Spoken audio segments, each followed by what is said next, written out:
আলাইকুম রহমতুল্লাহ ইন আলহামদুলিল্লাহ সালাতু ওয়াসসালাম আলা রাসূলিল্লাহ বাদ ফাউযু বিল্লাহি মিনাশ শাইতানির রাজিম বিসমিল্লাহির রহমানির রহিম উদউ ইলা সাবিল রাব্বিকা বিল হিকমাতি ওয়াল মাউইজাতিল হাসানা ওয়াজাদিলহুম বিল্লাতি হিয়া আহসান সাদাকতা ইয়া রাব্বাল আলামিন। দেশ ও প্রবাসে কাছে বা দূরে বিশ্বজুড়ে যে যেখানে অবস্থান করে আপনাদের প্রিয় চ্যানেল গ্লোবাল টেলিভিশনের সাপ্তাহিক নিয়মিত আয়োজন ইসলামিক প্রশ্নোত্তর অনুষ্ঠান দেখছেন, সকলকে জানাচ্ছি প্রীতি শুভেচ্ছা। অনুষ্ঠান জোড়া থাকবো আমি ডক্টর মোহাম্মদ মুর্শেদ আলম সালিহি।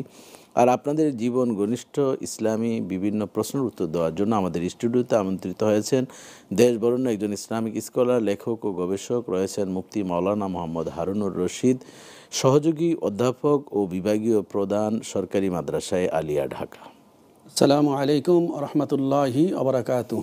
ওয়ালাইকুম আসসালাম রহমতুল্লাহি ওবারাকাতুহু। মোহতারাম, কেমন আছেন? আলহামদুলিল্লাহ, শুকরান কাসীরা। আপনি কেমন আছেন? আলহামদুলিল্লাহ, আল্লাহ পাক অনেক ভালো রেখেছেন। এই পবিত্র সময় এসেছেন, আপনাকে ধন্যবাদ জানাচ্ছি। জি, আপনাকে অনেক অনেক শুকরিয়া। দর্শক, আমরা প্রতি সপ্তাহে এই সময় উপস্থিত হই নতুন একজন অতিথি, ভিন্ন একটি বিষয় নিয়ে। তাই আজকের বিষয়টি নির্ধারণ করেছি সমসাময়িক একটি বিষয়, ধর্মীয় দ্বন্দ্ব নিরসনে কি কৌশল রয়েছে, এই বিষয় নিয়ে আমরা কথা বলবো। এই বিষয়ে অথবা এর বাহিরে ইসলামী অজানাকে জানার জন্য আমাদের স্ক্রিনে দেওয়া যে নাম্বারগুলো রয়েছে আপনারা ফোন দিবেন। এছাড়া আমাদের global TV Islamic show Facebook পেজে অংশগ্রহণ করে আপনারা অজানাকে জানতে পারবেন। আমরা প্রতিদিনই দেখতে পাচ্ছি আমাদের দেশে ধর্মীয় দ্বন্দ্ব দিন দিন বেড়েই চলছে। এই ধর্মীয় দ্বন্দ্ব উত্তোলন করা আমাদের একান্তই প্রয়োজন। কখনো বা আমরা নিজেরা ধৈর্য ধারণ করব, কখনো বা থেমে যাব, কখনো বা আল্লাহর সাহায্য চাইব। আর জবানকে সংযত অবশ্যই করতে হবে। আর এই জন্যেই আজকে আমরা বিভিন্নভাবে চেষ্টা করব যে এই ধর্মীয় দ্বন্দ্বকে কীভাবে নিরসন করার কৌশল অবলম্বন করা। মোহতারাম, আপনার কাছে সর্বপ্রথম আমার যে প্রশ্ন সেটি হচ্ছে, ধর্মীয় দ্বন্দ্ব বলতে কী বোঝায়, এ সম্পর্কে যদি বলতেন। জি, শুকরান কাসীরা। মাশাআল্লাহ, বারাকাল্লাহু তাবারাকা তাআলা, আলহামদুলিল্লাহ, ওয়াসসালাতু ওয়াসসালামু আলা রাসূলিল্লাহি সাল্লাল্লাহু আলাইহি ওয়াসাল্লাম ওয়া আলা আলিহি ওয়া আসহাবিহি আজমাইন। আউযু বিল্লাহি মিনাশ শাইতানির রাজীম। বিসমিল্লাহির রহমানির রহিম। ইন্নামাল মুমিনুনা ইখওয়া। মাশাআল্লাহ। ওয়া ক্বালা তাবারাকা ওয়া তাআলা ফি আয়াতিন উখরা ওয়া'তাসিমু বিহাবলিল্লাহি জামিআন ওয়া লা তাফাররাকু। আল্লাহ তাবারাকা তাআলা সূরাতুল হুজুরাতের মধ্যে বলেছেন, ইন্নামাল মুমিনুনা ইখওয়া, মুমিনগণ ভাই ভাই। পৃথিবীতে যত মুমিন আমরা আছি, মুমিন মুমিনাত, মুসলিমিন মুসলিমাত, আমরা আমাদের সম্পর্ক হচ্ছে ভাইয়ের মতো, ভাই বোন, এভাবে ভাই বোনের সম্পর্ক। এবং এইটার সাথে যদি আমি একটি হাদিস বলি যে, আল মুমিনুনা কারুজুলিন ওয়াহিদিন ইনস্তাকা আইনুহু ইস্তাকা কুল্লুহু ইনস্তাকা রাসুহু ইস্তাকা কুল্লুহু। নবীজি সাল্লাল্লাহু আলাইহি ওয়াসাল্লাম আল্লাহ তাবারাকা তাআলার আয়াতের সাথেই সুর মিলিয়ে নবীজি সাল্লাল্লাহু আলাইহি ওয়াসাল্লাম বলেছেন যে, দুনিয়ার সকল মুমিনগণ একটা দেহের মতো। সেই একটা দেহের একটা বডি, সেই বডির যদি চোখে ব্যথা হয় তার সারা শরীর ব্যথিত হয়, আর তার মাথা ব্যথিত হইলে সারা শরীর ব্যথিত হয়। মাথায় যন্ত্রণা করলে পুরো বডি সেই যন্ত্রণা ভোগ করে।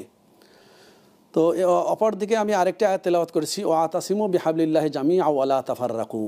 আল্লাহ তাবারাকা তাআলার রশি মানে আল কোরআন আল কারীম, এটাকে তোমরা আঁকড়িয়ে ধরো, সকলে ঐক্যবদ্ধভাবে আঁকড়িয়ে ধরো, তোমরা বিচ্ছিন্ন হইও না। আমি এই যে আয়াত এবং হাদিস বললাম এই কারণে যে, মুসলমানগণ সবাই ভাই ভাই, ভ্রাতৃত্বের সম্পর্ক, সুদৃঢ় সম্পর্ক, মহাব্বতের সম্পর্ক, আল হুব্বু ফিল্লাহ ওয়াল বুগযু ফিল্লাহ। সুতরাং বিভিন্ন মাসলা মাসাইলে ইখতিলাফ ছিল এবং আছে।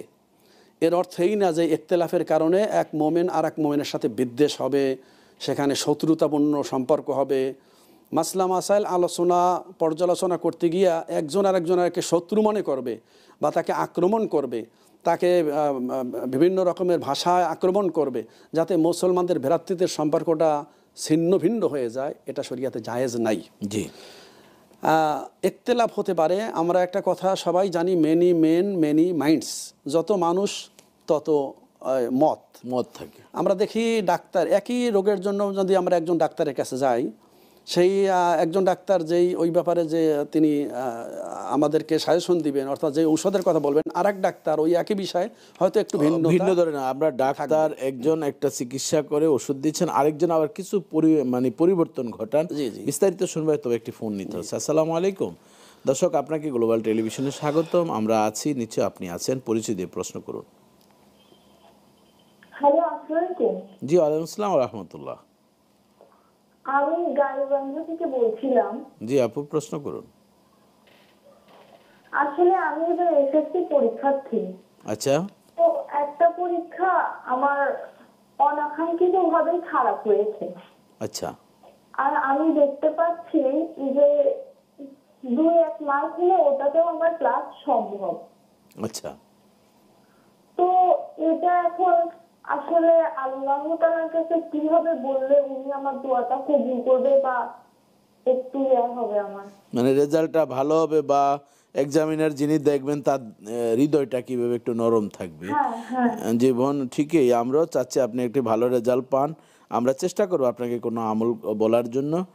তবে এটিও মাথায় রাখতে হবে যে আমাদের আল্লাহ রাসূল বলছেন, একজন এসে বলছিল যে রাসূল দোয়া করবেন যাতে আমার ওটটা নিরাপদে থাকে। আল্লাহ রাসূল বলছেন, তুমি কি বেঁধে আসছো? কয় না। বললো যে আগেই ওটটি বেঁধে তারপর দোয়া চাও। তার মানে আমার পরীক্ষাও ভালো দিতে হবে, রেজাল্টও ভালো, তারপর আমরা একটা সমাধান দিব। আমাদের সাথেই থাকুন। আসসালামু আলাইকুম দর্শক, গ্লোবাল টেলিভিশনে আপনাকে স্বাগতম। আমরা আছি, আপনিও আছেন। জি, প্রশ্ন করুন। আসসালামু আলাইকুম। জি, ওয়ালাইকুম আসসালাম ওয়া রাহমাতুল্লাহ। আচ্ছা, আমি ওই আরশ মহল্লায় হযরত নবী করিম সাল্লাল্লাহু আলাইহি ওয়াসাল্লামের নাম মুহাম্মদ আল্লাহর পাঁচটা লেখা আছে। এটা অনেকেই বলেন। অনেকেই এটা বলে, আবার অনেকেই এটা অবিশ্বাস করে। আচ্ছা। বানোয়াট অনেকে। এটা সঠিক কিনা এটা জানতে চাচ্ছেন, এই তো? এটা জানতে চাচ্ছি। আর ওই যে পাগড়ি বাঁধে, আমরা একটা রুমাল দিয়ে পাগড়ি বাঁধে, এই পাগড়ি বাঁধার নিয়মটা কি? জি, আমাদের সাথেই থাকুন। জি, ধন্যবাদ আপনাকে। জি, বোন প্রথম প্রশ্ন করেছেন। ওনার একটু রেজাল্ট মানে যেভাবে পরীক্ষা দেওয়ার বা A+ পাওয়ার সেটি সেভাবে দিতে পারেন। এখন কি আমল করলে ওনার কাঙ্ক্ষিত রেজাল্ট হবে? জি বোন, অনেক শুক্রিয়া। আসলে আলিয়াউমা আকমালতু লাকুম দীনাকুম ওয়া আতমামতু আলাইকুম নি'মাতি ওয়া রাদিতু লাকুমুল ইসলামা দীনা। ইসলামের মধ্যে সব কিছুরই সমাধান দেওয়া হয়েছে, আলহামদুলিল্লাহ, সব কিছুর। তা আপনি যথাসাধ্য চেষ্টা করেছেন, আমরা যেটা মনে করি। তারপরেও একটু খারাপ হয়েছে এবং আপনি ধারণা করছেন 2-1 মার্কস হলে আপনি A+ পেতে পারেন। এইটাই আমি যেটা বুঝতে পারলাম আপনার কথায়। হ্যাঁ, আপনার জন্য A+ পাওয়া সম্ভব। সেটা হচ্ছে আল্লাহ তাবারাকা তাআলা, তিনি সকল কিছুর উপরে ক্ষমতা রাখেন। ইন্নাকা আলা কুল্লি শাইইন কাদির। তো সেজন্য আপনাকে করতে হবে কি? আপনাকে দোয়া করতে হবে। কারণ ইন্না রব্বাকুম হাইয়ুন কারিম ইয়াস্তাহি আন আবদিহি ইদা রফা ইলাইহি আইয়ারুদ্দাহুমা সিফরা। হাদিস, যে আল্লাহ তাবারাকা তাআলা খুবই লজ্জাশীল, খুবই সম্মানিত। যখন বান্দা তার কাছে হাত তোলে, তখন আল্লাহ তাবারাকা তাআলা এটা শূন্য হাতে, খালি হাতে ফিরিয়ে দিতে আল্লাহ লজ্জাবোধ করেন। তো আপনি দোয়া করেন। দোয়া করলে হতে পারে, আমরাও তো পরীক্ষার খাতা করি, আমরাও দেখি, তো এটা হতে পারে মন মানসিকতা, তার মনটা একটু সফট যদি থাকে, মন মানসিকতা ভালো থাকলে অনেক সময় মার্কস একটু বেড়ে যায়, আবার মন মানসিকতা খারাপ থাকলে একটু মার্কস কমে যায়। যাতে এক্সামিনার তার প্রতি ভালো একটা খাতা দেখার সময় দৃষ্টি রাখে। হ্যাঁ, আপনার দোয়ার কারণে আল্লাহ তাবারাকা তাআলা হতে পারে তার মনটা এমন করে দেবেন যে আপনি যে 2-1 মার্কের শর্ট বলছেন, আপনি হয়তো 5-10 মার্ক বেশি পেয়ে যাচ্ছেন। এটাও হতে পারে। আর হইল সলাতুল হাজাত আপনি পড়তে পারেন, আর বেশি বেশি দুরূদ শরীফ পাঠ। হ্যাঁ, সলাতুল হাজাত পড়তে পারেন। আল্লাহর কাছে 2 রাকাত সলাতুল হাজাতের নামাজ তো জানেন, বিস্তারিত বলছি না। সলাতুল হাজাত পরে আপনি যে কোনো সূরা দিয়ে নফল 2 রাকাত নামাজ পড়া নিজের মতন, এরপরে দৈনিক বেশি বেশি দুরূদ শরীফ পাঠ করে আল্লাহর কাছে দোয়া করে। যে আমরা দ্বিতীয় যে প্রশ্নটি, যে আমরা এই যে আরশে আজিমে লা ইলাহা ইল্লাল্লাহ মুহাম্মাদুর রাসূলুল্লাহ, এটা বিভিন্ন রিওয়ায়াতে পাওয়া যায়, এটার কতটুকু সত্যতা? হ্যাঁ, এটা ভাই আপনাকে অনেক শুকরিয়া। আসলে ওই হাদিসটির ব্যাপারে আমার যতটুকু তাহাকিক আছে, হাদিসটি দয়ীফ পর্যার, সম্ভবত দয়ীফ পর্যার। বাকি আপনি আরশে নবীজি সাল্লাল্লাহু আলাইহি সাল্লামের নাম লেখা থাকলে বাকি, না থাকলে বাকি, আরশে কোরআন আল কারিমে নবীজি সাল্লাল্লাহু আলাইহি সাল্লামের নাম, কোরআন তো লাউহে মাহফুজে, এটা কোরআনের বাড়ি লাউহে মাহফুজ, বাল হুয়া কোরআনুম মাজিদুম ফি লাউহে মাহফুজ। তো লাউহে মাহফুজে যে কোরআন আল কারিম, সেই কোরআন আল কারিমে আমার নবীর নাম তো মুহাম্মদ শব্দ আছে 4 বার, আর আহমদ শব্দ আছে 1 বার। এবং রাসূলুল্লাহ সাল্লাল্লাহু আলাইহি ওয়াসাল্লামের মর্যাদা, সম্মান, কারামাত, শারাফাত কোরআনের ভিতরে ওয়ারাফা'না লাকা যিকরাক, হ্যাঁ, কোরআনের সর্বোচ্চ ভিতরে করেছেন। যেটা বলা হয়েছে, হাদিসের মধ্যে যা বলা হয়েছে, তাতে তো আল্লাহর পরে পুরা সৃষ্টি জগতের মধ্যে আল্লাহর পরে নবীজির থেকে সেরা কোনো সৃষ্টি আর তো নাই। আল্লাহর পরেই নবীজি সাল্লাল্লাহু আলাইহি সাল্লামের মর্যাদা, সম্মান। সুতরাং এখানে সম্মানের হানি করার কোনো সুযোগ নাই। নবীজির মর্যাদা আল্লাহ তাবারাক ওয়া তাআলার পরই। এবং আমরা যে ঈমান আনি, ঈমানের যে মূল বিষয়টা, যদিও আমরা 6টা বা 7টা ওই বিষয় বলি, কিন্তু এর কিন্তু আবার মূল যেটা আমরা বলি, কালেমা যখন পড়ানো হয়, নবীজি সাল্লাল্লাহু আলাইহি ওয়াসাল্লামের কাছে যে নতুন ইসলাম কবুল করার জন্য যারা আসতেন তাদেরকেও কিন্তু পড়ানো হতো, আশহাদু আল্লা ইলাহা ইল্লাল্লাহু ওয়াহদাহু লা শারীকা লাহু ওয়া আশহাদু আন্না মুহাম্মাদান আবদুহু ওয়া রাসূলুহু। মূল বিষয় কিন্তু দুইটা, একটা হলো আল্লাহর উপর ঈমান, তারপর রাসূলের উপর। অর্থাৎ আমরা যদি কালেমা পড়ে মুসলমান বা ইসলামের যে আইডেন্টি কার্ড আমরা গ্রহণ করি, সেখানে কিন্তু লা ইলাহা ইল্লাল্লাহু মুহাম্মাদুর রাসূলুল্লাহ। অর্থাৎ আবার দেখেন কত চমৎকার, লা ইলাহা ইল্লাল্লাহর ভিতরে যতগুলো অক্ষর, মুহাম্মাদুর রাসূলুল্লাহর ভিতরে ততগুলো অক্ষর। লা ইলাহা ইল্লাল্লাহতে কোনো নক্তা নেই, মুহাম্মাদুর রাসূলুল্লাহর ভিতরে কোনো নক্তা নেই। এবং আপনি যে দঈফ হাদিস বলছেন, দঈফ হাদিস কিন্তু আমলের ক্ষেত্রে কোনো, এটি আমল করার কোনো ঘাটতি নেই। মানে আসাধ্য দোয়াফান যদি না হয়, দঈফ হাদিসের উপরও ফজিলাতের ক্ষেত্রে দঈফ হাদিস গ্রহণ করা যায়। দঈফ হাদিস বলতে কি বোঝায়, এটি যদি দর্শকদেরকে একটু দঈফ স্পষ্ট হাদিস করতে। হলো আসলে হাদিস তো সবই নবীজি সাল্লাল্লাহু আলাইহি ওয়াসাল্লামের কওল, নবীজির কথা, কাজ, সমর্থন। বাকি দঈফ হইছে রাবীর বর্ণনার কারণে। এটা যদি সাধারণ যারা দর্শক আছেন তাদেরকে একটু বোঝানো একটু সময়ের বিষয়। রাবী বর্ণনা করেছেন, হয়তো সাহাবায়ে কেরাম রিদওয়ানুল্লাহ তাআলা আলাইহিম আজমাইন তারা বর্ণনা করেছেন নবীজির থেকে, তারপরে তাবিঈন বর্ণনা করেছেন। সেখানে কোনো এক সময় দেখা গেছে একজন রাবী বর্ণনা করেছেন, যেই রাবীর যতগুলো শর্ত থাকে, আদালত, তার ন্যায়পরায়ণতা, তারপর পরহেজগারি, হেফজ শক্তি, এইগুলোর কোনো একটু কমতির কারণে মুহাদ্দিসিনে কেরাম হাদিসের মধ্যে ভাগ করেছেন সহিহ, হাসান, দঈফ। কিন্তু যাই হোক, মোটের উপরে বলা যায় যে আমরা নবীজির কথা যা বলছেন সেটি যদি একেবারে বানাউটি না হয়, সেটির ক্ষেত্রে বিশ্বাস স্থাপন করা আমাদের উচিত। এবং দঈফ হাদিস আমলের ক্ষেত্রে কোনো অসুবিধা নেই। রাসূলুল্লাহ সাল্লাল্লাহু আলাইহি ওয়াসাল্লাম আল্লাহর পরেই সম্মান, এটি সত্য কথা। তো আমরা আরেকটি ফোন নিচ্ছি, এরপর আমরা পাগড়ির আরেকটি বিধান, বাধার বিদায় নিয়ে আলোচনা করবো। আসসালামু আলাইকুম দর্শক, আপনাকে স্বাগতম, পরিচয় দিয়ে প্রশ্ন করুন। আসসালামু আলাইকুম। জি, ওয়ালাইকুম আসসালাম ওয়া রাহমাতুল্লাহ। আমার প্রশ্ন হচ্ছে, কোনো মানে আমাদের বাড়িতে যে গৃহপালিত পশু পালন করি, অসুস্থ হলে কি এরকম কোনো আমল আছে যেটা করলে সুস্থতা লাভ করা যাবে? জি, আমাদের সাথেই থাকুন। জি মোহতারাম, আমরা এর আগে পাগড়ি বাঁধার যে বিধানটা, জি শুকরিয়া। পাগড়ি বাঁধা, রাসূলুল্লাহ সাল্লাল্লাহু আলাইহি ওয়াসাল্লাম পাগড়ি পরিধান করতেন। এবং একটা হাদিস আমরা সবাই জানি, দাখালা রাসূলুল্লাহ সাল্লাল্লাহু আলাইহি ওয়াসাল্লাম মাক্কাতা ওয়া আলাইহি ইমামাতুন সাউদা। নবীজি সাল্লাল্লাহু আলাইহি ওয়াসাল্লাম 8ম হিজরিতে যখন মক্কা বিজয় হলো, তখন নবীজি সাল্লাল্লাহু আলাইহি ওয়াসাল্লাম যখন মক্কায় প্রবেশ করলেন, তার মাথায় কালো রঙের পাগড়ি পরিধান করে, আবার সবুজ রঙেরও ছিল, কালো রঙের পাগড়ি নবীজি সাল্লাল্লাহু আলাইহি ওয়াসাল্লাম পরিধান করেছেন। তো পাগড়ি এবং নবীজি সাল্লাল্লাহু আলাইহি ওয়াসাল্লাম পাগড়ির নিচে টুপিও পরিধান করতেন, এটাও পাওয়া যায়। তো টুপি পরিধান করে তার উপরে পাগড়ি পরিধান করা। এখন উনি প্রশ্ন করেছেন যে পাগড়ি আবার রুমাল দিয়ে অনেকে, এখন পাগড়ি এটা একটা কাপড়, পাগড়ি একটা কাপড়। সেই কাপড়টা এমন হবে যে মাথার উপরে পেঁচিয়ে তারপরে তার একটা অংশ পিছনে ঝুলিয়ে থাকবে। সেই কতটুকু ঝুলিয়ে থাকবে এটা নিয়ে উলামায়ে কেরামের ইখতিলাফ আছে, যে অর্ধ হাত না 1 হাত। এখন এইটা যদি কয়টি লাগবে, পেস কয়টি? পেস এটা 5 হাতের ভিতরেই যদি সীমাবদ্ধ, 7 হাত বা 5 হাজার, নরমালি উলামায়ে কেরাম যেটা মুস্তাহাব বলছেন 7 হাত পাগড়ি। 7 হাত পাগড়িতে যে কয়টা পেস, মাথা যদি 7 হাত হলে তো আপনার ওই যে রুমালটা কিন্তু 7 হাত হয় না, বড় জোর 2.5 হাত কি 3 হাত হতে পারে। তো রুমালের মাধ্যমে পাগড়ি যদি বাঁধা হয়, পাগড়ির হক আদায় হবে। বাকি পাগড়ি তো পাগড়ি, তবে মানে এটা এক ধরনের সওয়াবটা অবশ্যই হবে, কিন্তু একটু ঘাটতি থাকতে পারে, কিন্তু পরিপূর্ণ হচ্ছে যেটি 7 হাত। জি, আমরা আরেকটি ফোন নিতে চাই। আসসালামু আলাইকুম দর্শক, আপনাকে স্বাগতম, আপনি পরিচয় দিয়ে প্রশ্ন করুন। জি, ওয়ালাইকুম আসসালাম ওয়া রাহমাতুল্লাহি ওয়া বারাকাতুহু। হুজুর, আমি বরগুনা পাথরঘাটা থেকে বলছি। জি ভাইজান, প্রশ্ন করুন। হুজুর, প্রশ্নটা হইছে যে এগ্রিমেন্ট যে জমি রেখে, এটা কি সুদের ভিত্তিতে পড়ে কি পড়ে না, এটা আমি শুধু বিস্তারিত জানতে চাই। আচ্ছা, টাকা দিয়ে এগ্রিমেন্ট জমি রাখলাম, এটা কি সুদের ভিত্তিতে হয় কি না? আচ্ছা, জি আমাদের সাথেই থাকুন। জি, আমরা এগ্রিমেন্টের যে কথাটা, সেটার আগে একটু অসুস্থ থেকে মুক্তির কি উপায়, এক ভাই প্রশ্ন করেছেন। ওইটা গরুর ব্যাপারে। হ্যাঁ গরু গরু জি, জি, ওনার। ওই তো গরু পশু গবাদি হ্যাঁ, পশু। গবাদি পশু অসুস্থ হলে প্রিয় ভাই, আমি একটু আগেই বলেছি যে মোমেন ব্যক্তির বিপদ আপদ মুসিবত যা কিছু আসুক না কেন সব কিছুর জন্যই সমাধান কোরআন সুন্নাহর মধ্যে আছে। তো এই ক্ষেত্রে নবীজি সাল্লাল্লাহু আলাইহি সাল্লামের কাছে নবীজি সাল্লাল্লাহু আলাইহি সাল্লাম বলছেন, যদি জুতার একটা মানে স্যান্ডেলের যদি একটা ফিতাও ছিঁড়ে যায়, সেটাও তুমি আল্লাহ তাবারক ওয়া তাআলার কাছে চাইবে। তো সেই হিসাবে এটা বিপদ। আপনার গবাদি পশু, গরু হোক, ছাগল হোক, মহিষ হোক, সেটার উপরে কোনো অসুস্থ যদি হয়, তো অসুস্থ হলে এটা একটা বিপদ। তো বিপদের ক্ষেত্রে প্রথম হলো ধৈর্য ধারণ করতে হবে, ইন্নাল্লাহা মাআস সাবিরিন। দ্বিতীয় হলো আল্লাহ তাবারক ওয়া তাআলার কাছে দোয়া করতে হবে।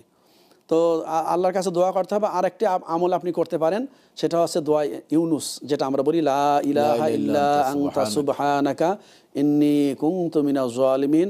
এই দোয়াটা আপনি পড়তে পারেন। সালাতুল হাজাত আপনি পড়তে পারেন।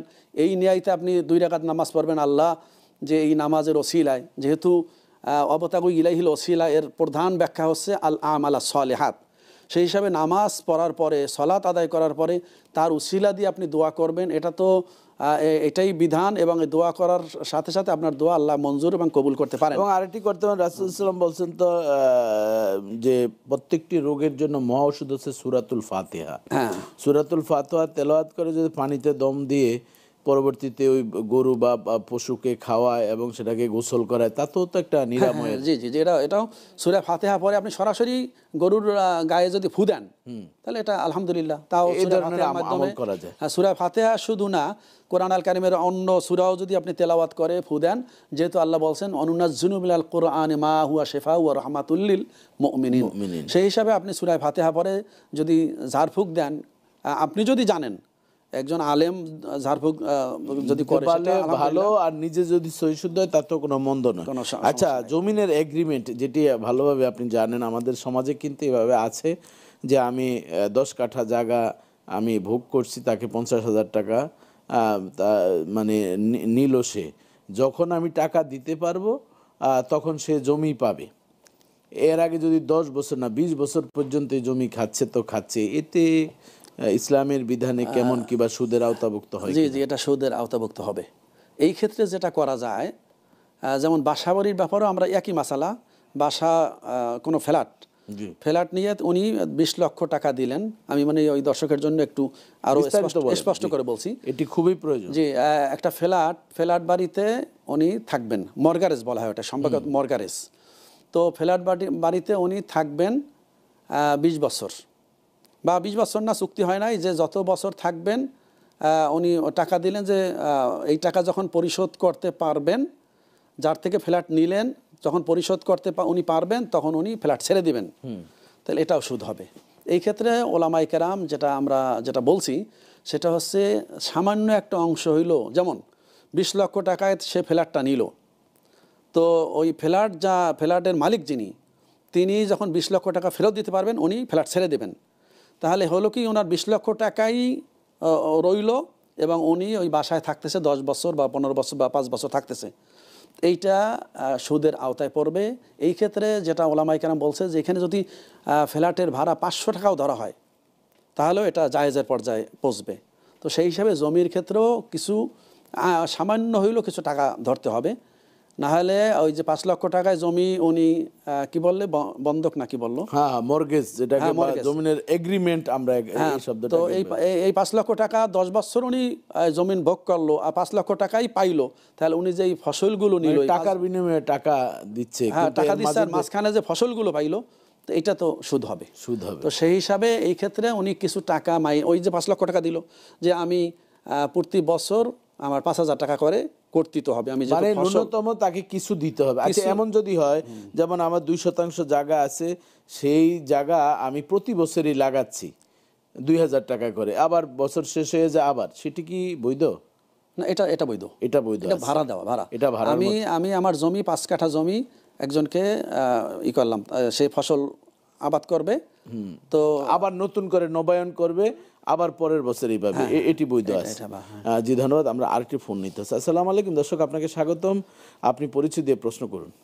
আসসালামু আলাইকুম, হুজুর ভালো আছেন? জি, আছে আলহামদুলিল্লাহ। আপনি ভালো থাকেন, আমরা দোয়া করি। প্রশ্ন করুন। জি জি, আলহামদুলিল্লাহ ভালো আছি হুজুর। কথা বলছি কাকচিরা বাজার থেকে, জেলা পরগনা হুজুর। জি জি, মোহাম্মদ জাফর পালোয়ান। মাশাআল্লাহ মাশাআল্লাহ, আপনাকে অসংখ্য ধন্যবাদ। প্রশ্ন করুন জি ভাইয়া। হুজুর, জি হুজুর, আমি জানতে চাচ্ছি নবীজির চুল কত বড় রাখতো, ছোট না বড়, এবং কোন ধরনের জুতো পরতো? আরেকটি প্রশ্ন হলো নবীজির কয় ছেলে সন্তান ছিল এবং মেয়ে কতজন ছিল, এটা জানতে চাচ্ছি হুজুর। আচ্ছা ঠিক আছে, আমাদের সাথেই থাকুন, আমরা আরও কিছু প্রশ্ন নিতে হচ্ছে, তারপর আমরা ধারাবাহিক উত্তর দেব। জি আসসালামু আলাইকুম দর্শক, আপনাকে স্বাগতম, আমাদের সাথে আছেন, প্রশ্ন করুন। আমার প্রশ্ন হচ্ছে হুজুর, জি তাহাজ নামাজটা কখন পড়তে হবে? একে রাতে অন্ধকারে নাকি আলোতে পড়তে হবে? আচ্ছা, বেতনাজ আচ্ছা। হাতে রেখে না হাতে বেতনাজ পড়ে তাহাজ নামাজটা? আচ্ছা আচ্ছা, জি আমাদের সাথেই থাকুন। জি মোহতারাম, চুলের সাইজ রাসূল ইসলামের আলহামদুলিল্লাহ আলহামদুলিল্লাহ আলহামদুলিল্লাহ, চমৎকার প্রশ্ন আসতেছে। চুল রসুল্লাহ সাল্লাল্লাহু আলাইহি ওয়াসাল্লাম বাবরি রাখতেন। ওমরার সময় তো চুল মুন্ডন করা, ওই সময় রসুল্লাহ সাল্লাল্লাহু আলাইহি ওয়াসাল্লাম মুন্ডন করতেন, এবং মুন্ডন করাটাই আফজাল। যেহেতু নবীজি সাল্লাল্লাহু আলাইহি ওয়াসাল্লাম 3 বার দোয়া করেছেন, আল্লাহুম্মা গফির লিল মুহাল্লিকিন, আল্লাহুম্মা গফির লিল মুহাল্লিকিন, আল্লাহুম্মা গফির লিল মুহাল্লিকিন, আল্লাহুম্মা গফির লিল মুকাসসিরিন। মুকাসসির, এটা মহতারাম আপনি জানেন, হজের ওমরার সময় চুল ছোট করতে হয় বা মাথা মুন্ডন করতে হয়। তো মা বোনরা তো মুন্ডন করবে না, মা বোনরা একটু ছোট করবে। পুরুষদের জন্য নবীজি 3 বার বলছে আল্লাহ তাদেরকে মাফ করে দেন যারা মাথার চুল মুন্ডন করলেন। তো নবীজি হজের সময় একবার হজ করেছেন, 4 বার ওমরা করেছেন অধিকাংশের রায়। তো এই সময় নবীজি সাল্লাহ সাল্লাম মাথা মুন্ডন করেছেন। এছাড়া নবীজি সাল্লাহ সাল্লাম মাথার চুল বাবরি রাখতেন। তো বাবরি 3 ভাবে রাখা যায়। একটা হলো কাঁধ বরাবর,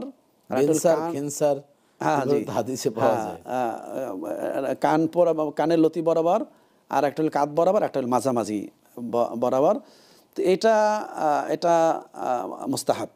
যদি আমরা যেভাবে রাখছি এটা তাহলে মুস্তাহাবের ক্যাটাগরিতে পড়ে। এটা যদি বাবরি কারো রাখার সুযোগ থাকে, অর্থাৎ অনেকের মাথা গরম হয়ে যায়, পারে না বিভিন্ন কারণে, বাবরি যদি আপনি রাখতে পারেন আলহামদুলিল্লাহ, আপনি বাবরি রাখতে পারেন। নবীজি সাল্লাল্লাহু আলাইহি ওয়াসাল্লাম বাবরি রেখেছেন, এবং আমরা যেভাবে রাখছি এই মাঝ বরাবর রাখা যায়, কোনো অসুবিধা নেই ইনশাআল্লাহ। তো আমরা আরো 2টি প্রশ্ন আছে, সেটি আমরা নবীর সন্তান কতজন ছিল, তাহাজ্জুদ কখন পড়তে হয়, সেটা আমরা বিরতির পর এসে ইনশাআল্লাহ উত্তর দেব। আমাদের বিরতিতে যেতে হচ্ছে। দর্শক দীর্ঘ সময় আমাদের সাথে আমরা একটু সময় রয়েছে। নবীর যে সন্তান, বিরতিতে আমরা একটু পরে ইনশাআল্লাহ যাচ্ছি। নবীর যে সন্তান সর্বমোট কতজন, ছেলে কয়জন, মেয়ে কয়জন? আলহামদুলিল্লাহ আলহামদুলিল্লাহ, নবীজি সাল্লাল্লাহু আলাইহি ওয়াসাল্লামের আল্লাহ তাবারাক ওয়া তাআলা তাকে ছেলে দিয়েছিলেন 3 জন। আচ্ছা। আর মেয়ে বা কন্যা দিয়েছিলেন 4 জন। আচ্ছা। তো এই 3 জন ছেলে আল্লাহ তাবারাক ওয়া তাআলা পৃথিবীতে পাঠিয়ে, অর্থাৎ 2 বছর, কারো 2.5 বছর, কারো 1.5 বছর, এর মধ্যে আল্লাহ তাবারাক ওয়া তাআলা তাদেরকে নিয়ে গেলেন, অর্থাৎ তারা ইন্তেকাল করেছেন। 3 ছেলে। ছেলেদের নামগুলো, ছেলেদের একজনের নাম হইল কাসেম, তৈয়ব আর তাহের। হ্যাঁ, ইব্রাহিম বলতেন রাদিয়াল্লাহু। এইটা কাসেম, তৈয়ব, তাহের। তাহেরেরই সম্ভবত, তাহেরের আরেকটি নাম ছিল ইব্রাহিম। জি। তো রাসূলুল্লাহ সাল্লাল্লাহু আলাইহি ওয়াসাল্লামের 3 পুত্র সন্তানকে আল্লাহ তাবারাক ওয়া তাআলা নিয়ে গেলেন। এটার বহু হিকমত আছে, আল্লাহ তাবারাক ওয়া তাআলাই ভালো জানেন কেন আল্লাহ তাবারাক ওয়া তাআলা এত ছোট, একেবারে 1 বছর, 1.5 বছর, 2 বছর দিলেন, আবার নিয়ে গেলেন। তো সেই হিকমতের দিকে আমি যাচ্ছি না। আর কন্যা আল্লাহ তাবারাক ওয়া তাআলা রাসূলুল্লাহ সাল্লাল্লাহু আলাইহি ওয়াসাল্লামকে দিয়েছিলেন 4 জন। জি। প্রথম হলেন জায়নাব, তারপরে রুকাইয়া, জি, তারপরে উম্মে কুলসুম, জি, তারপরে ফাতেমা রাদিয়াল্লাহু তাআলা আনহুন্না। জি। তো তারা বড় হয়েছিলেন, তারা অনেক মোটামুটি বিয়ে শাদীও তো হয়েছে। জয়নাব এবং রুকাইয়া, ওসমান রাদিয়াল্লাহু তাআলা যে 2 জনকে বিবাহ করেছেন, তারা হলো উম্মে কুলসুম এবং রুকাইয়া। একজন ইন্তেকাল করার পরে আরেকজনকে বিবাহ করেছিলেন। এইজন্য নুরাইন বলা হয়, 2 নূরের অধিকারী হযরতে ওসমান রাদিয়াল্লাহু তাআলা আনহুকে বলা হয়। আর জায়নাব ওনার কি বিয়ে হয়েছিল? হ্যাঁ, ওনারও বিয়ে হয়েছিল। যেটা আমরা ওই যে নবুয়তের 10ম বছর তায়েব থেকে আসার পর আল্লাহ রাসূল দেখলেন যে জয়নাব তিনিও ঘরে চলে এসেছেন পারিবারিক জীবনে। হ্যাঁ, ওনার বিয়ে হয়েছিল। আর ফাতেমা রাদিয়াল্লাহু তাআলা আনহা নবীজি ইন্তেকালের 6 মাস পরে তিনিও তো ইন্তেকাল করলেন। আলী রাদিয়াল্লাহু তাআলার সাথে বিয়ে হয়েছে এবং বিয়ে হয়েছিল। সর্বমোট যদি আমরা মোটা দাগে বলি রাসূল এবং ইসলামের এই ক্ষেত্রে মোহতারাম আরেকটু বলি যে নবীজি সাল্লাল্লাহু আলাইহি সাল্লাম তার দুই কন্যাকে বিবাহ দেওয়ার পরে অনেক কষ্ট পেয়েছিলেন।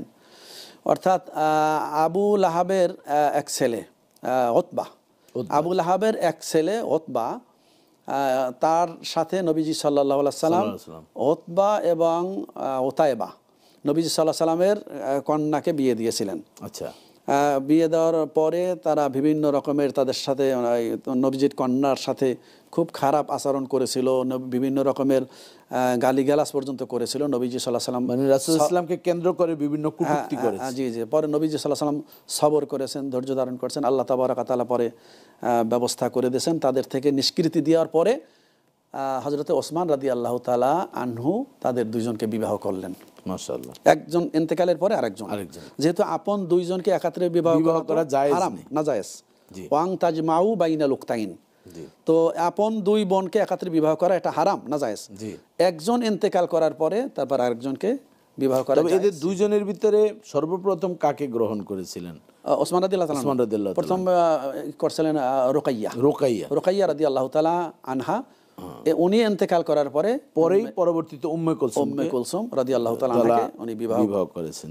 তবে রাসূল ইসলামের বংশ কিন্তু সর্বশেষ ছেলে 3 জন ইন্তেকাল করলেন, মেয়েও 3 জন ইন্তেকাল করলেন, থাকলেন শুধু ফাতেমাতুজ জোহরা রাদিয়াল্লাহু তাআলা আনহা। তার মাধ্যমেই কিন্তু হাসান হুসাইন রাদিয়াল্লাহু তাআলা, হাসান হুসাইন এবং তাদের আরো ভাই বোন ছিলেন, তো তাদের মাধ্যমেই আল্লাহ তাবারক ওয়া তাআলা বংশের যে ধারাটা, তাহলে এখান থেকে একটি শিক্ষা হচ্ছে মেয়ের মাধ্যমেও কিন্তু বংশের ধারা জীবিত থাকে। এই ক্ষেত্রে আপনি ভালো কথা বলছেন। মেয়ের ক্ষেত্রে এই ক্ষেত্রে আমরা তো এটা আমি সবার জন্য বলছি না, আমরা মেয়ে হইলে অনেকে কোথাও দেখা যায় মেয়ে হওয়ার পরে খুশি না, আর ছেলে হওয়ার পরে খুব খুশি। কিন্তু আল্লাহ তাবারক ওয়া তাআলা সুবহানাল্লাহ, ইসলাম ধর্ম দেখেন সব জায়গায় আদর্শের বিষয়। আল্লাহ তাবারক ওয়া তাআলা সন্তান যে দেন সেখানে কিন্তু 1 নম্বরে আল্লাহ মেয়ের কথা বলছেন। এক নম্বরে মানে আয়াত হলো এটা, ইয়াহাবু লিমাইয়া শাউ ইনাথা ওয়া ইয়াহাবু লিমাইয়া শাউ যুকুরা আও ইয়াজাউবিজুহুম যুকরানা ওয়া ইনাসা ওয়া ইয়াজআলু মাইয়া শাউ আকিমা। আল্লাহ বলছেন আল্লাহ যাকে চান কন্যা সন্তান দেন, 1 নম্বরে কন্যা। তারপর আল্লাহ বলছেন যাকে চান আল্লাহ তাবারক ওয়া তাআলা পুত্র সন্তান দেন।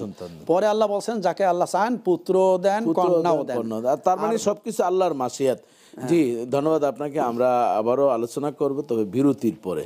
দর্শক, আমাদের সাথে দীর্ঘ সময় ছিলেন আপনারা। আসলে আজকে চমৎকার প্রশ্নগুলো চয়ন করেছেন, আরও আপনারা গুছাতে থাকেন। তবে আমরা বিরতির পর প্রশ্নগুলো নিব এবং উত্তর দেব। আমাদের সাথেই থাকুন।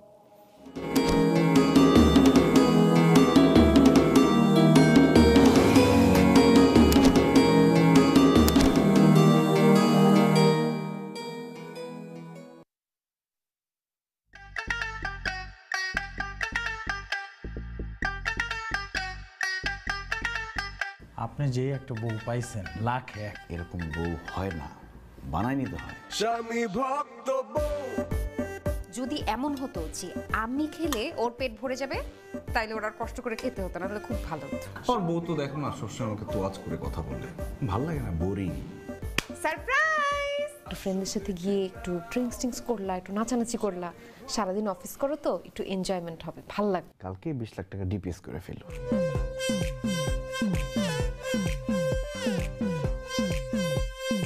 জামাই হইল গিয়া বিরাট বড় কইজালা মানুষ। তোমাকে নিয়ে আমি চা কফি খেতে যাবো না, ফুল কোর্স ডিনারে যাবো। দাও দাও, চুমু দাও। মানে বিয়ে করছো দেখে তোমার একটা গার্লফ্রেন্ড থাকবে না, এটা কি হয় বলো? তুমি যদি বিয়ে না করো তাইলে কিন্তু আমি একদম সুইসাইড করব।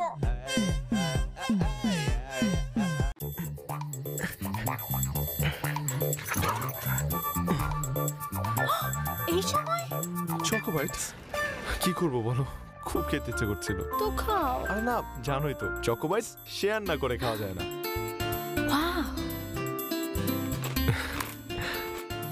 ক্রাঞ্চি বিস্কিটে চকো চিপস ভরা চকো বাইটস, শেয়ার না করে খাওয়া অসম্ভব। আরে প্লিজ যাও, এটা রয়ে গেল তো। কালকে। ওকে, কাল দেখা হচ্ছে কিন্তু। খালি মামা মামা করছ কা? আমার মাফ করে দেন, আমি ভয় পেয়ে গেছিলাম। আমার তোমার কারোর লোকের সম্পর্ক আছে কিনা, কারো তুমি ভালোবাসা কিনা, কিছু আছে কিনা? তুমি কেউ ছিল? কেউ নাই।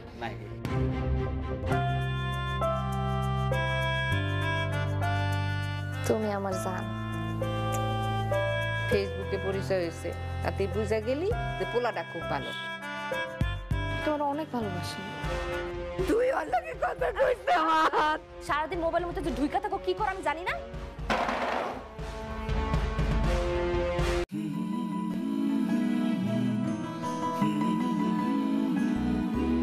রোদ্দুর মাখা ঝলসানো দিন যখন সময় থমকে যায়, হঠাৎ তুমি ঝড় হয়ে এলে আমার দু চোখ চমকে চায়। ফিজা ফিজা ফিজা ফিজা হোক যত হোক তাপতাপ, জীবনের রঙে স্বপ্নের ছাপ, তুমি ভরসা মেঘে বর্ষা, তৃষ্ণা এলে ফিজা ফিজা ফিজা ফিজা ফিজা। জামাই ছাড়া বিয়ে হওয়া সম্ভব, কিন্তু ফটোগ্রাফার ছাড়া ইম্পসিবল। সাদির খাওয়ান তো গরুর মাংস, মুরগির মাংস, কাচ্চির মাংস খাচ্ছি। রোস্ট কিন্তু করতে হবে। খাবার দাবারের কোনো ছাড়ই দেওয়া যাবে না। ফিরনি এটা কিন্তু দিতে হবে। কম খরচ কোনটা? কম খরচে বিয়ে। মানে আমরা কি ইলেকশনে দাঁড়াইছি? নির্বাচনী প্রচারণার সময় 6 জন মানুষ দেখা যায় না। মায়ের বংশের কথা এখনো তো বলিই নাই। ক্যামেরা নামান, কে আপনি? স্পেশাল ওয়েডিং ফটোগ্রাফার তুলকালাম। আশ্চর্য, আমরা শপিং করব সেটা ছবি তুলবে না? তুলকাল লাগায় দিমু পুরো মার্কেটে। এটা কিন্তু একটা ইতিহাস হয়ে থাকবে। এরকম পাতিহাস মার্কে ইতিহাসের আমার দরকার নাই। এখন প্রি ওয়েডিং শপিং ফটোগ্রাফি হইছে, আমি ভয় আছি কখন জানি আইসা বলে পোস্ট ওয়েডিং শপিং ফটোগ্রাফি করতে হবে। বিয়েটা যদি একটু বড় হইতো তো দুইজনকে একসাথে বিয়ে দিয়ে দিতাম। বিয়ের গেট ধরার অ্যামাউন্টটা ফিক্স হয়ে গেছে, মাত্র 50,000 টাকা। তোমার বিয়ে বিল গেটসের সাথে হচ্ছে না, এলন মাস্কের সাথে হচ্ছে না। বিশাল একটা বাক্স, ঝিলমিল পেপার দিয়ে একটা চাই না, খুইলা ভিতরে দেখবে একটা বদনা। জান জান এতক্ষণ লাগে কেন? হ্যাঁ, এতক্ষণ কি করতেছিলি তুই? হিসাব করতেছিলি?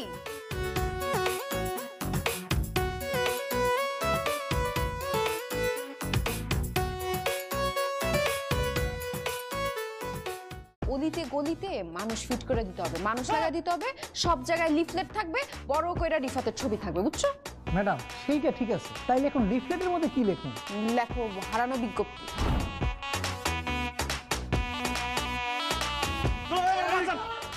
একটা ছেলে বিয়ে করবে না, তাকে জোর করে বিয়ে করাবে। তাইলে সে আমার এত বড় সর্বনাশ করলো কেন?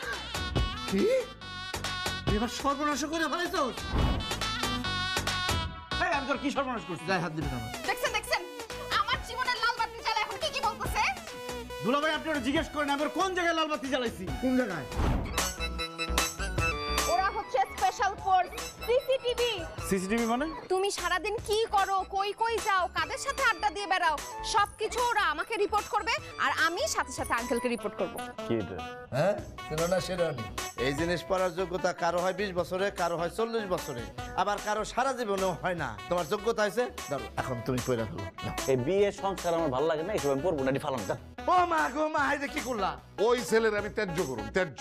আপনি আপনার ছেলের সব দায়িত্ব আমার উপর ছেড়ে দেন। তুমি বিয়ে করো, তোমার মঙ্গল হবে। এই মেয়ের যদি আমি বিয়ে করি, বাসর ঘরে লাথি দিয়ে আমার খাটে থেকে ফেলে দিবে। এখন তো বাসা থেকে পালা যাওয়ার চেষ্টা করতেছি, কয়েকদিন পরে দুনিয়া থেকে একবারে চলে যাবো।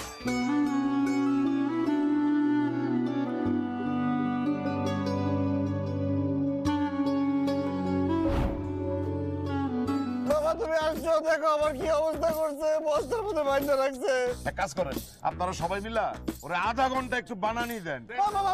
আমি বিয়ে করবো, আমি বিয়ে করবো, আমি বিয়ে করবো, তার বিয়ে করবো। কবুল না বলে তো তুমি কোথাও যেতে পারবে না। ইস, কবুল শোনার জন্য একদম অস্থির হয়ে গেছে। রিফাত তো পালায়ে গেছে, রিফাত আবার পালায়ে গেছে। হ্যাঁ রিফাত, দাঁড়া। দেখ কাজটা কিন্তু ঠিক হইতেছে না। কাজ গেলে বুঝবা ঠিক হইতেছে নাকি।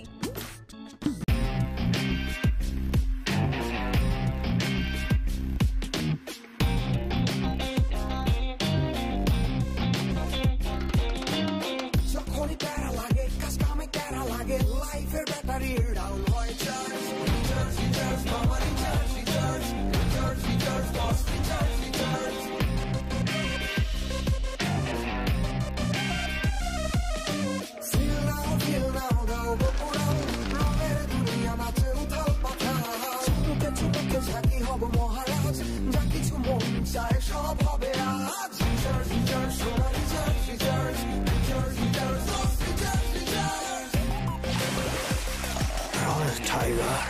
Recharge yourself. Feel now. Ural Dham.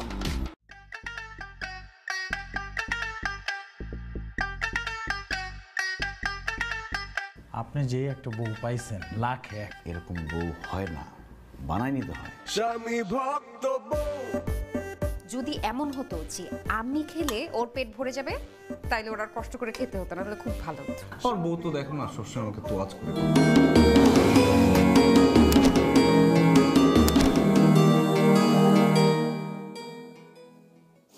দর্শক, ফিরে এলাম বিরতির পর। আমাদের সাথে ধৈর্য ধরে ছিলেন, এই জন্য জানাচ্ছি আপনাদেরকে স্বাগতম, ধন্যবাদ, মোবারকবাদ।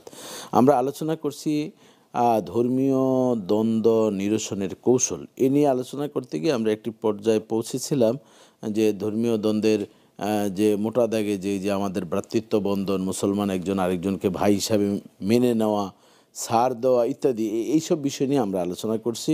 তো আলোচনাটি আমরা আরও প্রাণবন্ত করবো ইনশাল্লাহ। তবে আমাদের বিরতির আগে একটি প্রশ্ন ছিল যে তাহাজ্জুদের নামাজ কি বাতি বন্ধ করে বা আমাদের অন্ধকারের ভিতরে পড়তে হয় কিনা, বা কখন পড়তে, এই সম্পর্কে যদি বলতেন। জি, শুক্রিয়া। সলাতুত তাহাজ্জুদের বিষয়ে ওনার সাথে সম্পর্ক আমি আরেকটু বাড়িয়ে বলছি। তাহাজ্জুদের সলাতের ওয়াক্ত শুরু হয় এশার নামাজ আদায় করার পর থেকেই। এশার নামাজের ওয়াক্ত যখন শেষ হয় এরপরেই বলা যায় না, এটা এশার নামাজ যদি আমি 8:30টায় পড়ি, তাহলে আমার এশার নামাজ যখন পড়া হয়ে গেল, আমি দর্শক সবার জন্য বলছি, এশার নামাজ যখন আমি পড়লাম, সেটা হতে পারে আমি 8:30টায় পড়লাম বা 8টায় পড়লাম, এরপরে আমি তাহাজ্জুদ পড়তে পারি। বাকি তাহাজ্জুদের একেবারে সবচেয়ে উত্তম ওয়াক্ত সেইটা হলো রাতের 3/2 গত হওয়ার পরে।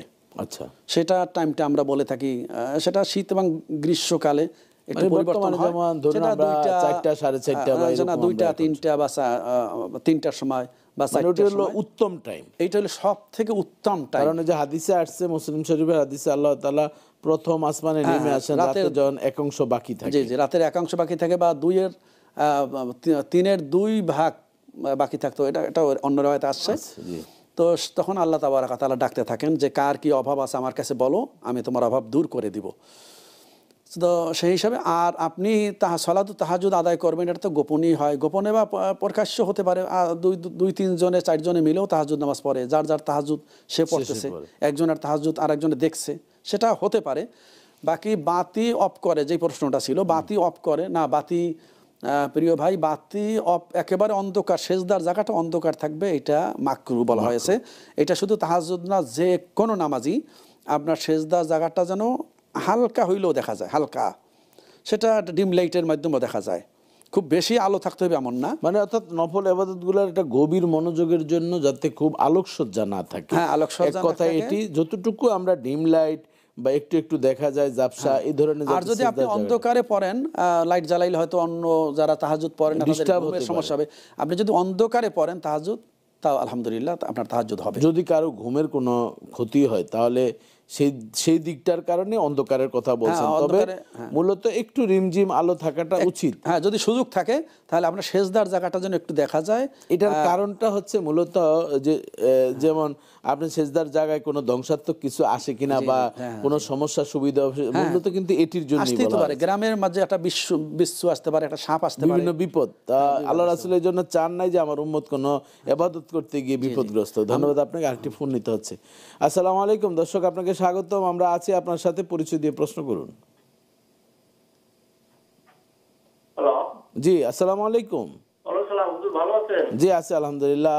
আপনি প্রশ্ন করুন পরিচয় দিয়ে। জি হুজুর, আজকে প্রশ্ন আমি মোহাম্মদ জাফর পালোয়ান, কাকড়িয়া বাজার জেলা, বরগুনা হুজুর। জি, মাশাআল্লাহ। প্রশ্ন হলো যে হুজুর, আমি জানতে চাচ্ছি, অনেকে বলে, মানে হাদিস কোরআন আছে কিনা জানি না, হুজুর হযরত মুহাম্মদ সাল্লাল্লাহু আলাইহি ওয়াসাল্লাম খুদা জ্বালায় নাকি পেটে পাথর বাঁধে, এটা কতটুকু সত্য? এবং আল্লাহর দ্বারা চাইলে তো ধন সম্পদ সবই আল্লাহ দিত, কেন পাথর বাঁধছে? এবং কত বছরে বিবাহ করছে মা খাদিজার সাথে, এবং মা খাদিজার বয়স কত ছিল, হযরত মুহাম্মদ সাল্লাল্লাহু আলাইহি ওয়াসাল্লামের বয়স কত ছিল? আরেকটি প্রশ্ন, মা ফাতেমার দাওয়াত দেয় বিদায় কুলসুমের বাড়িতে মেজবানি খাওয়ানে খাবার নাকি পাথর হয়ে গেছে, এটা কতটুকু সত্য বিস্তারিত জানলে খুশি হতাম। অনেকে গান বাজায় শোনা যায়, এটা সত্য কোনটা জানি না, এটা একটু জানতে চাচ্ছি। জি ধন্যবাদ আপনাকে। জি পেছন দিক থেকে উত্তর শুরু করেন। জি জি জি, 3টি প্রশ্নের সর্বশেষ যেটি করেছেন। হ্যাঁ শুক্রিয়া, অনেক শুক্রিয়া। কুলসুম, কুলসুম বললে হবে না, নবীজি সাল্লাল্লাহু আলাইহি ওয়াসাল্লামের কন্যা উম্মে কুলসুম রাদিয়াল্লাহু তাআলা আনহা, সম্মানের সাথে নবীজির আওলাদ আহলে বাইতদের মর্যাদা রক্ষা করা। এবং আমি এক্ষেত্রে একটু সংযোজন করছি। আমরা একটা হাদিস সবাই জানি, তারাকতু ফিকুম আমরাইন লাং তাদিল্লু মা তামাসসাকতুম বিহিমা কিতাবাল্লাহি ওয়া সুন্নাত নাবিয়্যিহি। জি, যে দুটি জিনিস আঁকড়িয়ে ধরলে পথভ্রষ্ট হবে না, তার একটা হলো কোরআন আল কারিম, আর একটা হলো সুন্নাহ। কিন্তু এই হাদিসটি আমি সার্চ দিয়ে দেখেছি, যত কিতাবে না আসছে তার থেকে বেশি এসেছে তারাকতু ফিকুম আমরাইন লাং তাদিল্লু মা তামাসসাকতুম বিহিমা কিতাবাল্লাহি ওয়া ইতরাতি। হ্যাঁ ইতরাতি মানে আহলে বাইতি, যে তোমরা দুইটি জিনিস আঁকড়াই ধরলে পথভ্রষ্ট হবে না। এই সহিহ হাদিস এবং বিভিন্ন কিতাবের মধ্যে আছে যে দুটি জিনিস আঁকড়াই ধরলে পথভ্রষ্ট হবে না, একটা হলো আল্লাহর কিতাব কোরআন, আর একটা হলো আমার বংশধর। অর্থাৎ বংশধররা তো কোরআন এবং সুন্নাহ অনুযায়ী চলছে। হ্যাঁ, এই জন্য নবীজির আহালদেরকে আমরা খুব সম্মানের সাথে তাদের নাম নিব। বাকি আপনি যেটা বললেন যে দাওয়াত না দেওয়ার কারণে ওই সব খাবার হয়ে গেছে, পাথর হয়েছে, তো এইটা আমি যতটুকু এটার ব্যাপারে জানি এটা আসলে সঠিক না। এইটা ওই বিভিন্ন জারি সারি বিভিন্ন গানে এটা আউল বাউল ফাউলের এটা সহি না আমার জানা মতে আর কি। আল্লাহু আ'লাম বিস-সাওয়াব। জি, এরপরে মহতারাম আরেকটা প্রশ্ন ছিল, আরেকটা হচ্ছে পাথর বেঁধেছিলেন পেটে। আরো একটা প্রশ্ন ছিল এই ভাইয়ের। তো নবীজি সাল্লাল্লাহু আলাইহি ওয়াসাল্লাম পাথর মানে পেটে যে পাথর বেঁধেছেন আপনারা যে খন্দকের যুদ্ধে। ঠিক আছে, আর আরেকটা প্রশ্ন আমি একটু স্মরণ করছি। তো নবীজি সাল্লাল্লাহু আলাইহি ওয়াসাল্লাম পাথর বেঁধেছেন, এটা সঠিক, এটা সঠিক। খন্দকের সময়ে খাবারের খুবই অভাব ছিল, মদিনার 3 দিক থেকে পরীক্ষা খনন করেছিলেন, এটা বুখারী শরীফের হাদিসের মধ্যে আসছে। এবং এ ব্যাপারে কোরআন আল কারিমেও আলোচনা আছে, কিন্তু নবীজি এটা হাদিসের মধ্যে আসছে নবীজি সাল্লাল্লাহু আলাইহি ওয়াসাল্লাম পেটে পাথর বেঁধেছিলেন। পাথর কেন বাঁধলেন? পেট তো একেবারে পেটে কিছুই নাই, তো পেটে যখন কিছু নাই তো এটা তো খুবই কষ্টকর বিষয়। তো পাথর বাঁধার কারণে হয়তো পেটটা একটু ভারী ভারী, অথবা উনি চিকিৎসা বিজ্ঞানীরা বলছেন যে পাথরটা একটা ঠান্ডা ভাব থাকে, এবং যখন এটা একটু এভাবে পেটের সাথে লেগে থাকে ওই ঠান্ডার কারণে ক্ষুধা নিবারণের যন্ত্রণাটা কিছুটা হলো হ্রাস পায়।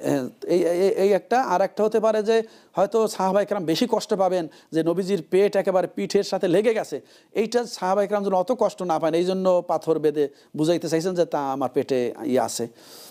আর এইটা আপনি বলছেন যে আল্লাহ তো ধনী, আল্লাহ তো রিজিক দাতা, আল্লাহ সব কিছুই পারেন। হ্যাঁ প্রিয় ভাই, এখানে ইসলাম নবীজি সাল্লাল্লাহু আলাইহি ওয়াসাল্লাম হলেন আমাদের জন্য ওসওয়ায়ে হাসানা। আমরা আদর্শ নেব নবীজি সাল্লাল্লাহু আলাইহি ওয়াসাল্লাম থেকে। নবীজি সাল্লাল্লাহু আলাইহি ওয়াসাল্লাম এইভাবে আল্লাহ যদি কষ্ট তাকে না দিতেন, তাহলে এখন যারা কষ্ট করছে খাবার নাই, এখনও পৃথিবীতে অনেক দেশে খাবার নাই, তাহলে তারা তো চিন্তা করতো যে খাবার নাই, আমি কিভাবে ধর্ম পালন করব, আমি কিভাবে আল্লাহর ইবাদত বন্দেগী করব। এটা নবীজি সাল্লাল্লাহু আলাইহি ওয়াসাল্লামের মাধ্যমে উম্মতকে আল্লাহ শিক্ষা দিলেন যে কঠিন অবস্থা, খাবার থাকবে না, খুব কঠিন অবস্থার মধ্যেও আল্লাহকে আল্লাহর দ্বীন কায়েম করার জন্য চেষ্টা চালিয়ে যেতে হবে। এবং তখন কিন্তু নবীজি সাল্লাল্লাহু আলাইহি ওয়াসাল্লাম নবীজি সাল্লাল্লাহু আলাইহি ওয়াসাল্লাম ধৈর্য ধারণ করে বলেন। এবং এটি থেকে আরেকটি শিক্ষা আমরা দেখতে পাই, যেমন আল্লাহ রাসূল নিজেই পাথর বেঁধেছেন, এবং সাহাবায়ে কেরামরাও যাতে এই বিষয়ে যে ক্ষুধার যন্ত্র অনেক সাহাবীরা এসেছেন, বলছে ইয়া রাসূলুল্লাহ আমি তো আর পারছি না মাটি কাটতে, এইভাবে আমার এই পাথর বেঁধেছে। আল্লাহ রাসূল বলছেন সাহাবীরা তুমি তো বাচ্চা একটা, আমি তো আরো বেশি বেঁধে এইভাবে দীর্ঘ সময়। এবং তখন কিন্তু বুখারী শরীফের হাদিস যে আল্লাহুম্মা লা আইশা ইল্লা আইশুল আখিরা ফাগফিরিল আনসার ওয়াল মুহাজিরা। নবীজি তখন কাঁদো কণ্ঠে বলছে আল্লাহ, নবীজি ক্ষুধার্ত, সাহাবায়ে কেরাম ক্ষুধার্ত, আল্লাহ তো সবই দেখছেন। তো নবীজি বলছেন আল্লাহ দুনিয়ার জীবন কোনো জীবন না, দুনিয়ার জীবন কোনো জীবন না, আপনি আনসার আর মুহাজির এদেরকে আপনি মাফ করেন। আচ্ছা, আরেকটি প্রশ্ন ছিল, ছোট্ট করে উত্তর দিবেন। কত বছর বয়সে নবী করিম সাল্লাল্লাহু আলাইহি ওয়াসাল্লাম বিয়ে করেছেন এবং তার স্ত্রী খাদিজাতুল কুবরা রাদিয়াল্লাহু তাআলার বয়স কত ছিল? জি, নবীজি এটা মাশহুর যেটা ফেমাস, যেটা বিখ্যাত অধিকাংশ উলামায়ে কেরামের রায়, সেটা হলো নবীজি সাল্লাল্লাহু আলাইহি ওয়াসাল্লাম যখন বিবাহ করেন তার নবীজি সাল্লাল্লাহু আলাইহি ওয়াসাল্লামের বয়স ছিল 25 বছর, এটা আমরা সবাই জানি। আর উম্মুল মুমিনিন খাদিজা রাদিয়াল্লাহু তাআলা আনহা তার বয়স ছিল 40 বছর। 40 বছর। জি, এটি প্রসিদ্ধ কথা। আমরা আরও আলোচনা আমরা করব। আমাদের মূল বিষয় আসলে আলোচনা করার সুযোগ পাচ্ছি না, তবে আমরা বিরতির পর এসে আমরা দ্বন্দ্বের যেই সমাধানের কৌশলগুলো আমরা আলোচনা করব ইনশাআল্লাহ।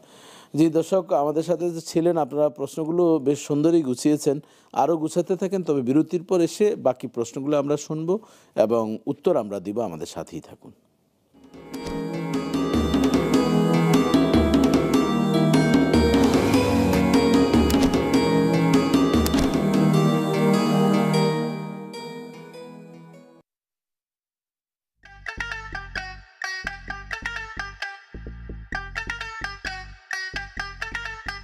আপনি যে একটা বউ পাইছেন, লাখ এক। এরকম বউ হয় না, বানাই নিতে হয়। স্বামী ভক্ত বউ। যদি এমন হতো যে আমি খেলে ওর পেট ভরে যাবে, তাইলে ওর আর কষ্ট করে খেতে হতো না, তাহলে খুব ভালো হতো। আর বউ তো দেখো না, সবসময় আমাকে তোয়াজ করে কথা বলে, ভাল লাগে না, বোরিং। সারপ্রাইজ! একটু ফ্রেন্ডের সাথে গিয়ে একটু ড্রিঙ্কস করলা, একটু নাচানাচি করলা, সারাদিন অফিস করো তো, একটু এনজয়মেন্ট হবে, ভাল লাগবে। কালকে 20 লাখ টাকা ডিপিএস করে ফেলো।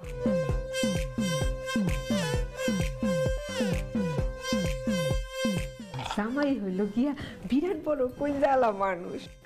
তোমাকে নিয়ে আমি চা কফি খেতে যাবো না, ফুল কোর্স ডিনারে যাবো। দাও দাও, চুমু দাও। মানে বিয়ে করছো দেখে তোমার একটা গার্লফ্রেন্ড থাকবে না, এটা কি হয় বলো? তুমি যদি বিয়ে না করো তাইলে কিন্তু আমি একদম সুইসাইড করব।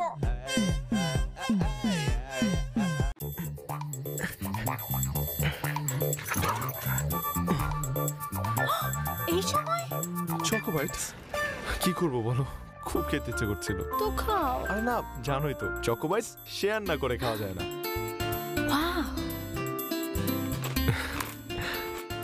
ক্রাঞ্চি বিস্কিটে চকো চিপস ভরা চকো বাইটস, শেয়ার না করে খাওয়া অসম্ভব।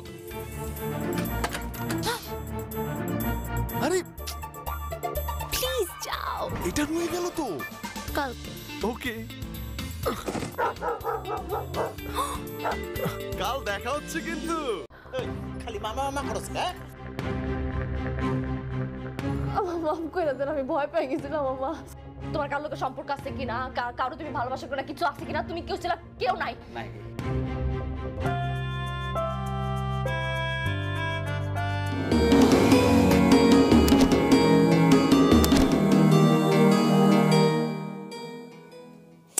দর্শক, ফিরে এলাম বিরতির পর। আমাদের সাথে ছিলেন, আপনাদেরকে জানাচ্ছি ধন্যবাদ। আমরা আলোচনা করছি ধর্মীয় দ্বন্দ্ব নিরসনের কৌশল। এই বিষয় নিয়ে আলোচনা করছেন হযরত মাওলানা মুফতি মোহাম্মদ হারুনুর রশিদ। জি মোহতারাম, আপনার কাছে আমার বিশেষ একটি জানার বিষয় যে দ্বন্দ্ব দিন দিন আমাদের মাঝে ছড়িয়ে পড়ছে, তবে ধর্মীয় দ্বন্দ্ব, এ থেকে নিরসনের কি উপায়? জি, এক এক করে যদি বলেন। জি, শুকরিয়া, অনেক শুকরিয়া। ধর্মীয় দ্বন্দ্ব বিশেষ করে আলেমদের মধ্যে এটা ছড়াচ্ছে এবং এটা পরবর্তীতে সাধারণ মুসলমানদের মধ্যে ছড়িয়ে পড়ছে এবং আক্রমণাত্মক কথাবার্তা বলছে, যেটা আল্লাহ এবং আল্লাহ রসুল সম্পূর্ণ অপছন্দ করেন। জি, আমি শুরুতে যে কথাগুলো মোহতারাম বলেছিলাম যে আল্লাহ এবং আল্লাহ রসুল চান যে মুসলমানগণ সব ঐক্যবদ্ধ থাকবে, মুসলমানরা যাতে একেবারে একজন আরেকজনের জন্য কাবুনিয়ানুম মারসুস, এইভাবে। জি, আমরা শুনবো যে কিভাবে মুসলমানরা ঐক্য থাকবে। একটি ফোন নিতে হচ্ছে। জি, আসসালামু আলাইকুম। দর্শক, আপনাকে স্বাগতম, পরিচয় দিয়ে প্রশ্ন করুন। সালাম, কুষ্টিয়া থেকে খোয়ম ভাষায় বলছিলাম। জি ভাইয়া, সংক্ষিপ্ত প্রশ্ন করতে চাই। জি অবশ্যই, ধন্যবাদ আপনাকে। মহান আল্লাহ রাব্বুল আলামিন পবিত্র কোরআনে বলেছেন, ইবলিস শয়তান অগ্নির তৈরি।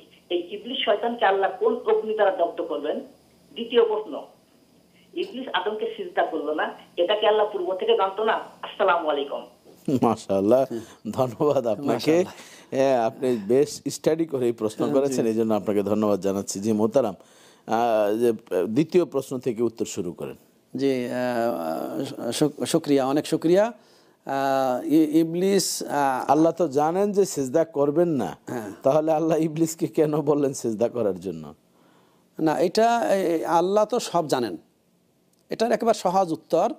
আল্লাহ তাবারক ওয়া তাআলা সব জানেন এবং এই বিষয়ে যে আমাদের তাকদিরে যে সব লেখা আছে, তাকদির, এটাও আমি যে কি করবো আল্লাহ তাবারক ওয়া তাআলা সব জানেন, কিন্তু আল্লাহ জানেন বিধায় আমি করছি তা না, এটা আমি করছি, এ অপরাধ আমার। আমাকে স্বাধীনতা দেওয়া হয়েছে। এবং এখানে একটি তো উত্তর সহজে বলা যায় যে আল্লাহ তাআলা আদমের মর্যাদা বৃদ্ধি করবেন, এই জন্য আল্লাহ তাআলা আদমকে সিজদা দেওয়ার জন্য বলছেন, সে যখন এটাই মানবে না আবা ওয়াস্তাকবার ওয়াকানা মিনাল কাফিরিন, সে অহংকার করেছে। জি জি, এখানে ফেরেশতারা সেজদা দিয়েছিলেন, তো ইবলিস দেয় নাই। তো ইবলিসও সেজদা দিতে পারতো, সেই এখতিয়ার তার ছিল, সেই স্বাধীনতা ছিল, এবং সে সেজদা না দিয়ে সে অহংকারের কারণে সেজদা দেয় নাই, যেটা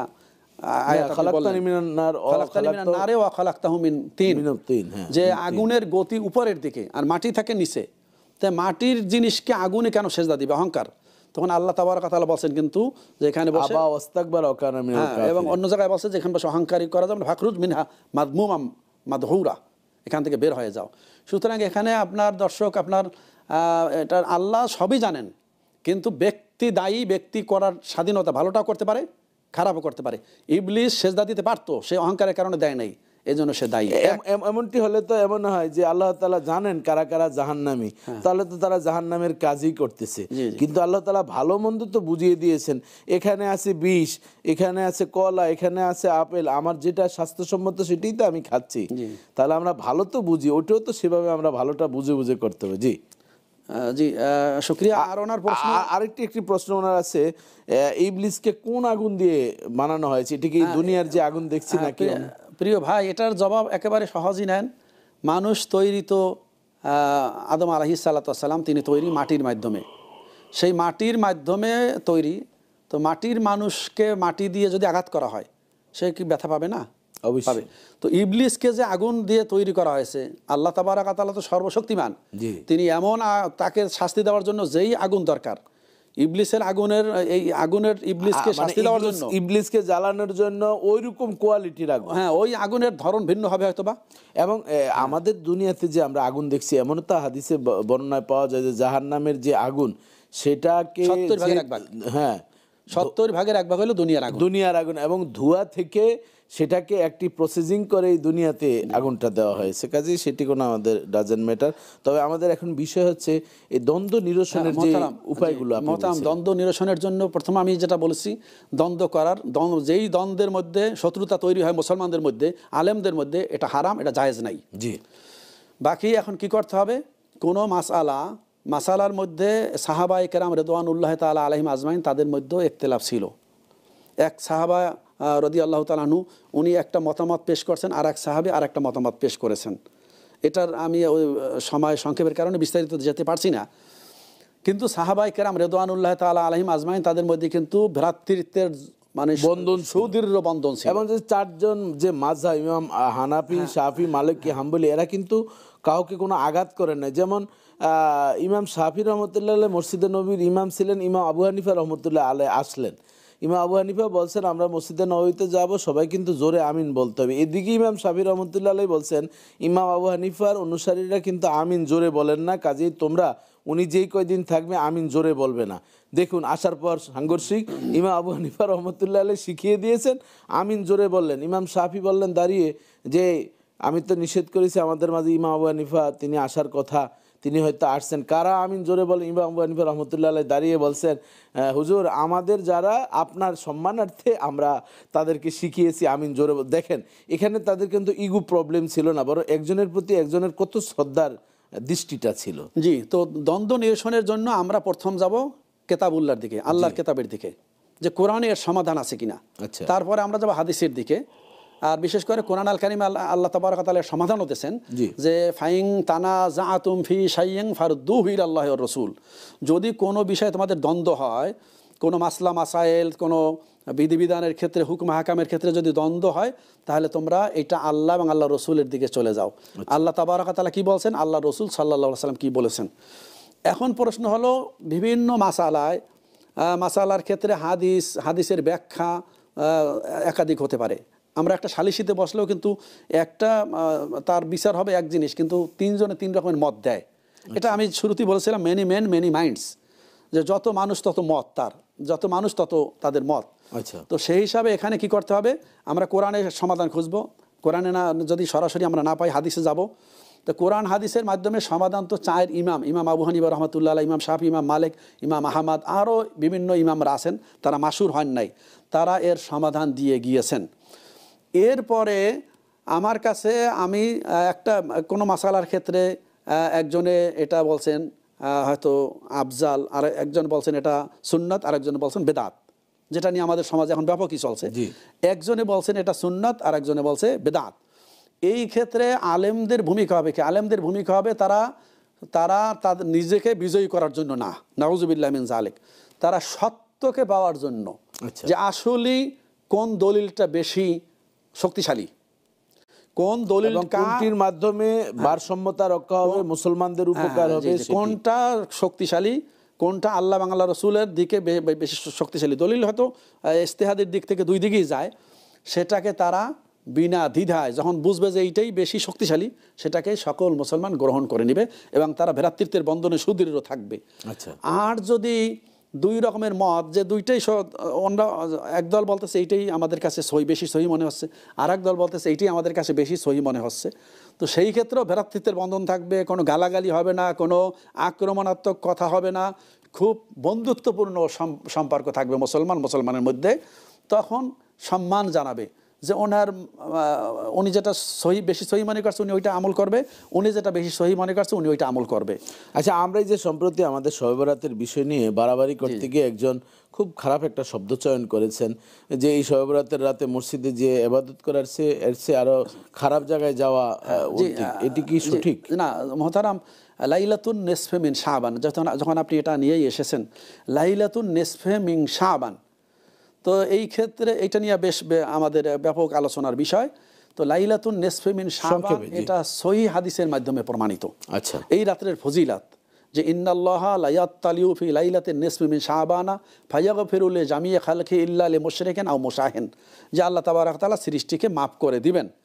বাকি এই রাত্রে ইবাদত বন্দেগী করতে গিয়া আসলে অনেকে আছে অনেকে বাড়াবাড়ি করেন, আবার অনেকে কিছু করেন। তো এই ক্ষেত্রে আমি যে আমাদের সময় একেবারেই শেষ, আর এটা নিয়ে আলোচনা করার সুযোগ নেই। এই ক্ষেত্রে শুধু সমাধান একটু, এই ক্ষেত্রে বাড়াবাড়ি করার সুযোগ নেই, বাড়াবাড়ি আক্রমণাত্মক কথাবার্তা বলার কোনো সুযোগ নেই। জি ইনশাআল্লাহ। জি দর্শক, আপনারা আমাদের সাথে ছিলেন, আমরা দীর্ঘ সময় আলোচনা করেছি দ্বন্দ্ব নিরসনের। দ্বন্দ্ব তখনই নিরসন হবে যখন আমরা একটু ঠান্ডা মাথাকে কোল্ড করে আমরা সামনে অগ্রসর হব। কাউকে আক্রমণাত্মক কথা বলবো না, ধর্মচর্চা যে যেভাবে করছেন আমরা বাধা সৃষ্টি করব না। শবে বরাতকে নিয়ে এইভাবে কটাক্ষ করা এটি অত্যন্ত নিতান্তই পরিতাপের বিষয়। যিনি করেছেন তিনি এই জন্য আমরা মনে করব জাতির কাছে ক্ষমা আপনি চাইবেন, তখনই আপনি আল্লাহর কাছেও ক্ষমা পাবেন। এই প্রত্যাশা আজকের মতন বিদায় নিচ্ছি। আগামীতে আপনারা রমজানের প্রস্তুতি নেবেন। আগামী শুক্রবার আমরা রমজানের প্রস্তুতির বিষয় নিয়ে আলোচনা করব। ভালো থাকুন, সুস্থ থাকুন। আসসালামু আলাইকুম ওয়া রাহমাতুল্লাহ।